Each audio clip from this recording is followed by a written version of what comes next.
জামাতের মধ্যে নামাজ পড়ার কত ফজিলত। আমরা বিভিন্ন ব্যস্ততার কারণে হয়তো বলি যে পরেও নামাজটা পড়া যাবে, কিন্তু বলা হচ্ছে কোনো ব্যক্তি যদি 40 দিন তাকবীরুল্লাহ সহিত নামাজ পড়ে তাহলে তার জন্য জান্নাত ওয়াজিব। কোন সুবহানাল্লাহ। তাহলে কত বড় মর্যাদা জামাতের। আল্লাহর রাসূল বললেন কোনো ব্যক্তি যদি জামাতে নামাজ না পড়ে বাড়িতে পড়ে, আর ওই বাড়িতে যদি ছোট বাচ্চা এবং বিবি স্ত্রীজন না থাকতো, তাহলে আমার মনটা চায় যে ঘরটা জ্বালে দিই, কারণ ওই বাড়ির ময়াতে তো বাইর হয় না মসজিদের দিকে। তাহলে আমরা চেষ্টা করব যে অন্তত যদি সময় পাই জামাতে নামাজ পড়ার গুরুত্ব স্বভাব আছে, এটা আমরা অনুভব করিয়া জামাতে শরীক হওয়ার চেষ্টা করবো।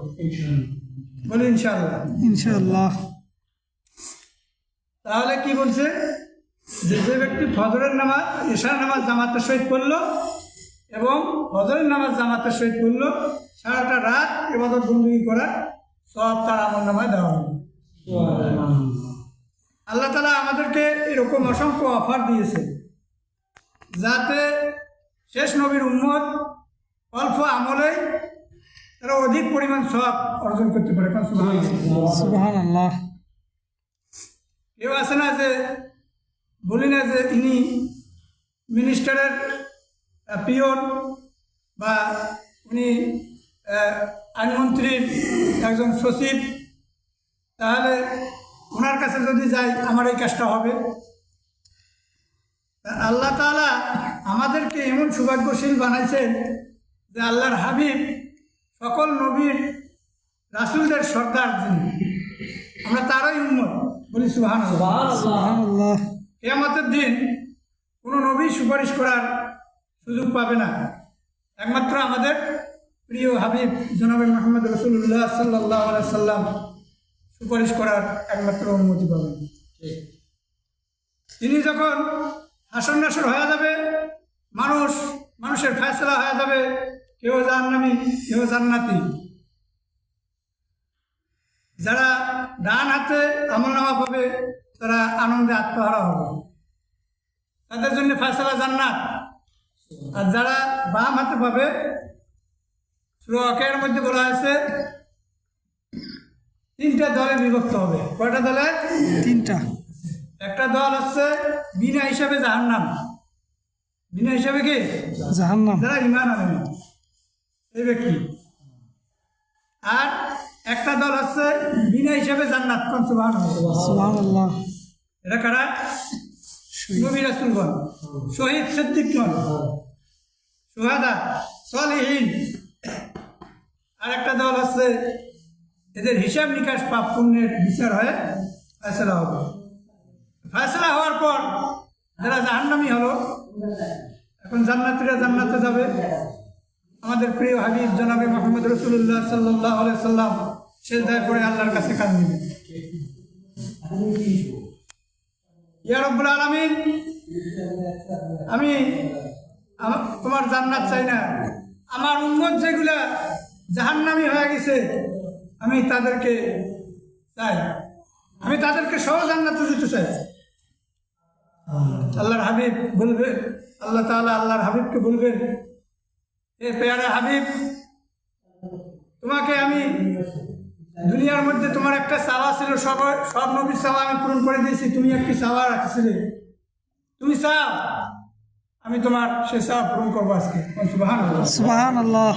আল্লাহর হাবিব সেই চাওয়াটা সেদিন বলবেন যে আমি আমার গুনাহগার উম্মতের আজকের এই অসহায়ত্ব দিনে, ভয়াবহ দিনে আমি আমার উম্মতকে নিয়ে জান্নাতে যেতে চাই। কোন সুবহানাল্লাহ। সুবহানাল্লাহ।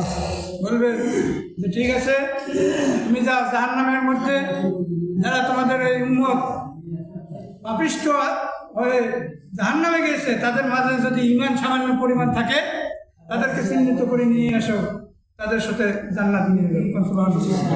আল্লাহর হাবিব ফেরেশতাদের সহ জাহান্নামে যে খুঁজবেন যাদের মধ্যে ঈমান আছে তাদেরকে বার করে নিয়ে আসবেন।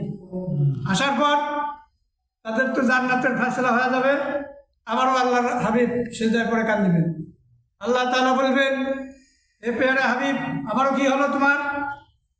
যে আল্লাহ, যে ব্যক্তি সরিষার দানা পরিমাণ ঈমান আছে তাদেরকেও আমি জাহান্নাম থেকে মুক্তি চাই। সুবহানাল্লাহ। আল্লাহ তাআলা অনুমতি দিয়ে দেবেন যে যাও, ওই রকম ব্যক্তিদেরও তুমি জাহান্নাম থেকে নিয়ে আসো।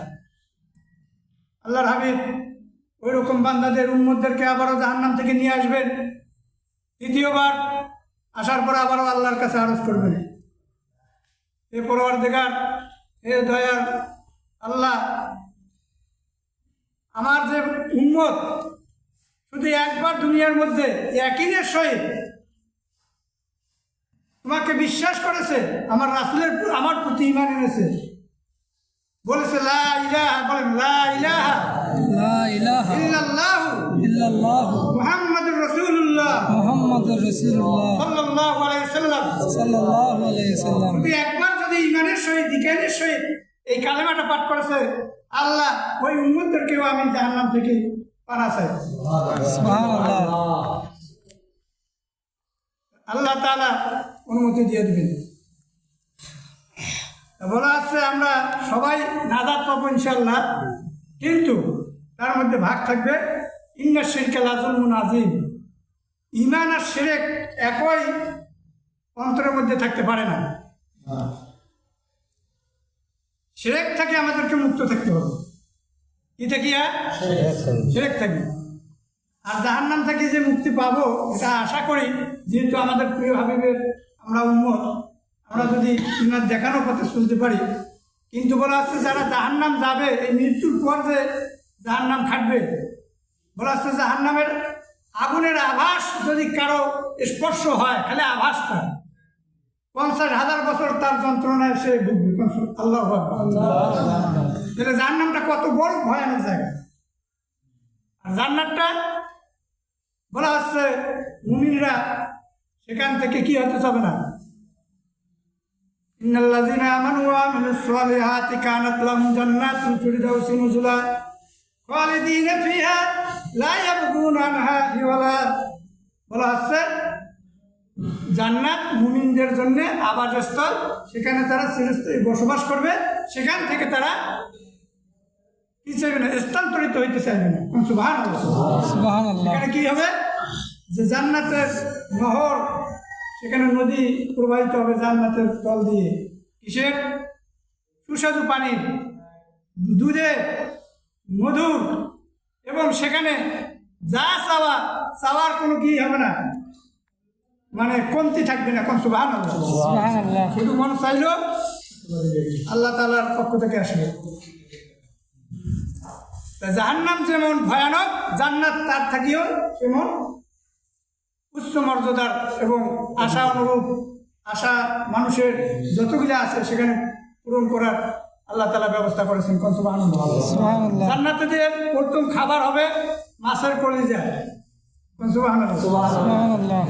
কি হবে? মাছের কলিজা। হ্যাঁ, আল্লাহ তাআলা আমাদেরকে এই জান্নাত নামক জায়গা দাখিল হওয়ার সবাইকে ভাগ্যে তৌফিক দান করুক। সকলে বলি আল্লাহুম্মা আমিন। ওয়া আখিরু দাওয়ানা আলহামদুলিল্লাহি রাব্বিল আলামিন। বারাকাল্লাহু লানা ওয়া লাকুম ফিল কুরআনিল আযীম। আসসালামু আলাইকুম। যারা